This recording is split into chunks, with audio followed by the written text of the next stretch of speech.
If you're new to our channel, don't forget to hit the subscribe button. Well, Holly, let's go to the Ivy Organics 3-in-1 Plant Guard hotline and bring in our next guest. Teresa O'Connor is a master gardener in California and Idaho. She's also the creator of Seasonal Wisdom, a writer, author, speaker, and consultant about gardening, fresh food, seasonal folklore, and other topics, including social media. Recently, she started a new online resource to help adults reverse type 2 diabetes with farm-fresh, low-carb living. Teresa says vegetable gardeners are ideal folks to benefit from this lifestyle. Welcome to the program, Teresa. Yes, thank you so much for having me on your show. Hello, Wisconsin. Well, thank you for taking time to, I know it's early where you're at there, but thank you for taking time to come on and share some of your wisdom with Holly, myself, and all of our listeners. Great, I'm glad to be here. Now, since we're approaching fall here, what's folklore, and what's a good fall folklore story for our listeners? Well, folklore is just basically the traditional beliefs, customs, and stories of a community. And this is passed down through the generations by word of mouth, or it used to be with almanacs, which were very important and popular in earlier centuries. Now, for gardeners, a common folklore was, in October, dung your field, and all your land, its wealth will yield. And this is really good advice because fall is a great time to apply compost, cow manure, or other soil amendments.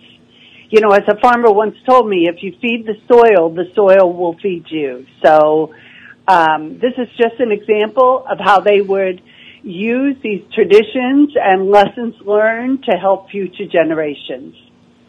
And that's the thing. We feed the soil feeds us. In commercial, large, inorganic agriculture, you feed the plants. The soil is just a medium in which that plant can survive for the time of the life of the plant.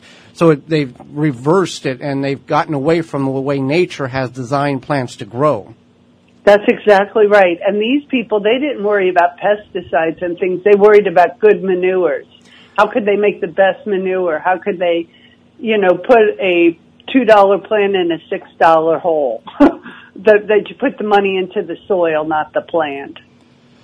Definitely. Now, we get questions about edible flowers, and I know it's something people like to grow. What are some common edible flowers grown in the Midwest? What are important safety tips, and what are some simple serving ideas? Well, let's start out with safety, because that's very important with any plant, but especially flowers. It's really important that you always know what you are eating. You never want to eat any flowers that have been sprayed with pesticides or other chemicals. And you only want to eat flowers that were grown for human consumption. If you go to a nursery and just buy some flowers and take them home and eat it, you may be eating plants that were grown with systemic pesticides that weren't really intended for consumption. Now, in most cases, you're going to only eat the flower petals, not the stamen or pistil or inner parts, because sometimes that can cause allergy problems for people. And there's lots of common edible flowers. In fact, in the Middle Ages, people ate flowers quite frequently. And one of the most popular one is the rose, which of course you only eat the unsprayed rose petals. And these were often used for baked goods or for flavored honeys, and the honey would be boiled down with red rose petals until it was a nice aroma and flavor, and then it would be kept because it was supposed to be very medicinal, probably because it had vitamin C. Another edible flower is Calendula officinalis, and whenever you see a name, a Latin name with officinalis on it, that means that in an earlier time, it was considered a medicinal plant. These colorful annual plants grow very easily from seed, and sometimes they self-seed. They did for me in Idaho. And they were known as pot marigold because they often were used in pottages, or in the Middle Ages, that was what they called stews. So you can add these colorful petals to salad soups or casseroles. They're really quite good, and they're a little bitter, but not in a bad way. So they're supposed to be good for your liver. So, go ahead. I'm sorry. I was going to say that it's really, you're recommending to mix it in with some type of other ingredient. It's not really like a potato chip, eat it raw type of by itself. That's a really good point. Yes, it's more of an ingredient, like you would use an herb. Okay. that sort of thing in most cases. And then lavender. I know that lavender might be difficult for you, but English lavender is supposed to be more winter hardy than some of the other varieties.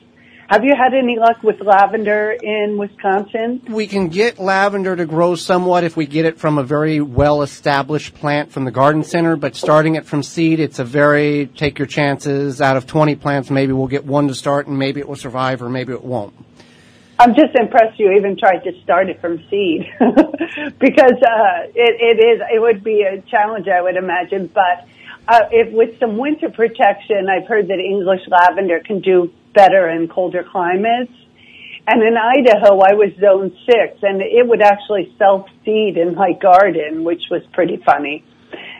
Just remember with lavender that a little goes a long way.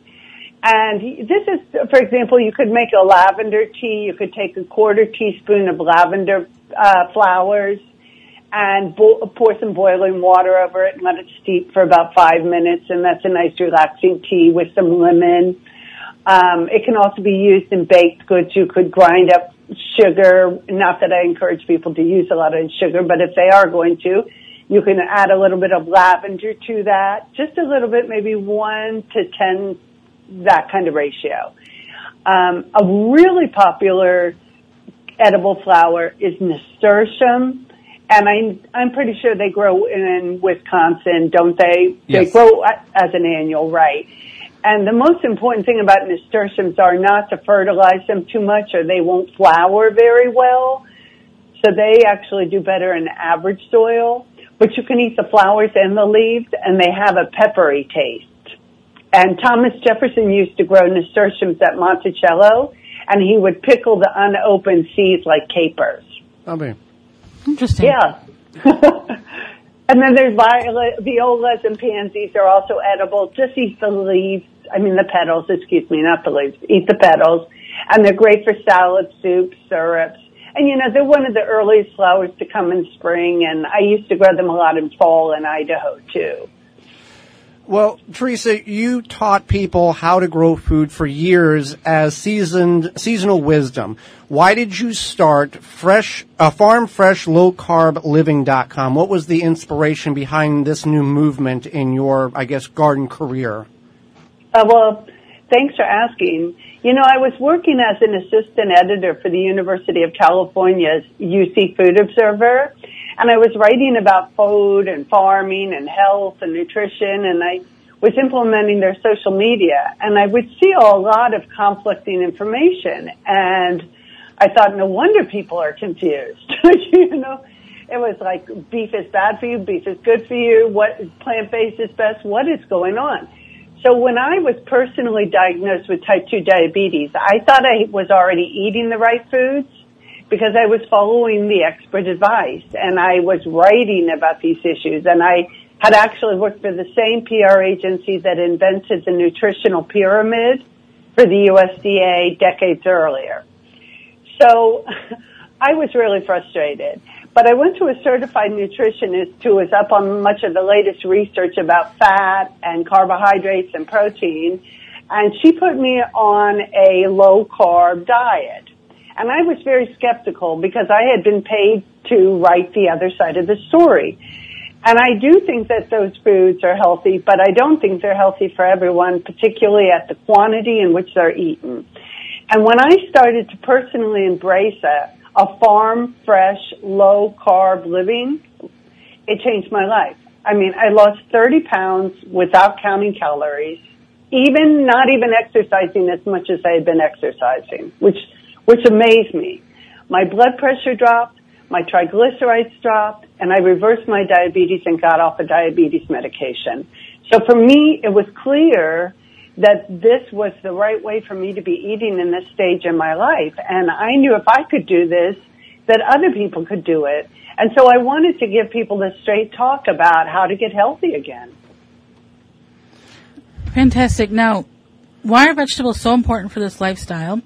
And how is this different from a typical, type 2 diabetes diets in the United States?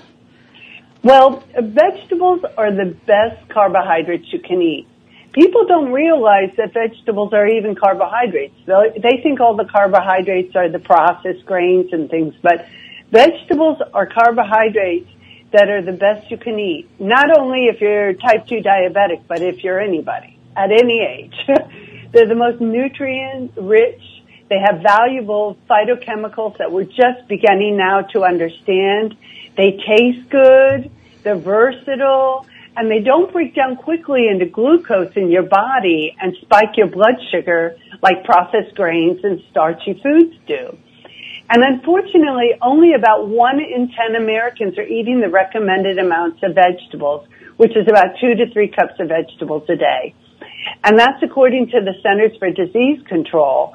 And mostly what people are eating, and they're eating oftentimes 50% of their diet as carbohydrates. And they're filling up on sugary processed carbs, which aren't as nutritious and which can contribute to a number of health issues. So there's a lot of talk about plant-based diets, but not all plants are the same, as any gardener will tell you, you know. So that's why we have to really focus on the vegetables. So with that being said, what are the best vegetables for people with type 2 diabetes or someone on a low-carb diet? What are some recommendations? Obviously, I would assume you would suggest to speak with their physician, but what would you recommend for them to eat?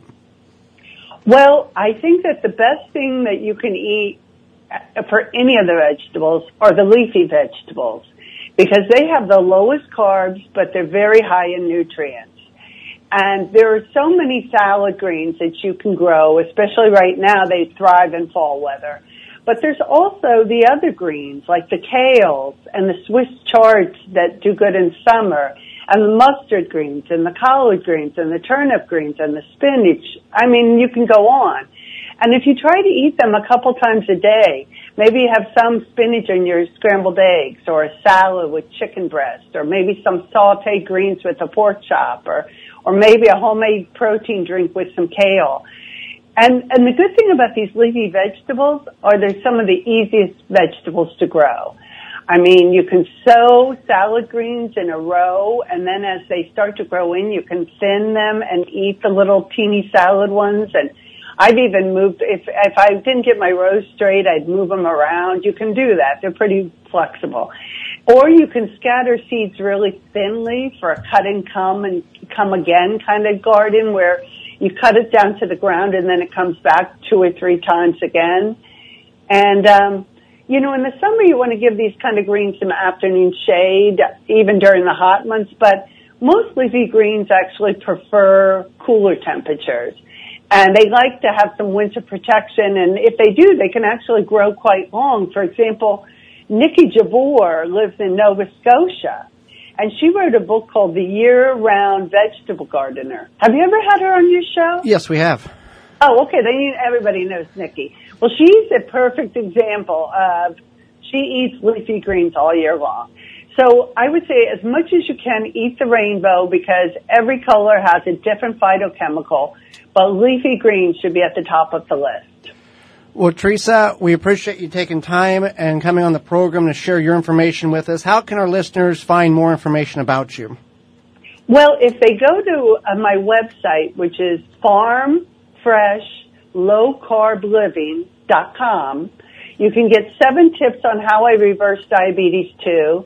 And you can also sign up for my Straight Talk newsletter, where I give out free advice, helpful research, nutritional tips, and more. I'm also at Farm Fresh Low Carb Living on Facebook and Instagram, and I'd love to see you all over there. Well, Teresa, thank you very much for coming on the program. We've learned a lot, and you've informed not only our listeners, but Holly and myself. Thank you. Oh, great. Well, thank you so much for having me on the show. I hope you have a great Saturday. Thank you. You as well. Thank you for checking out the Wisconsin Vegetable Gardener radio show. For more, go to the WisconsinVegetableGardener.com for full-length in-studio video and podcast replay of Season 1. Season 2 underway and added weekly. Tweet us at TWVG Show or hashtag TWVG to be part of the program.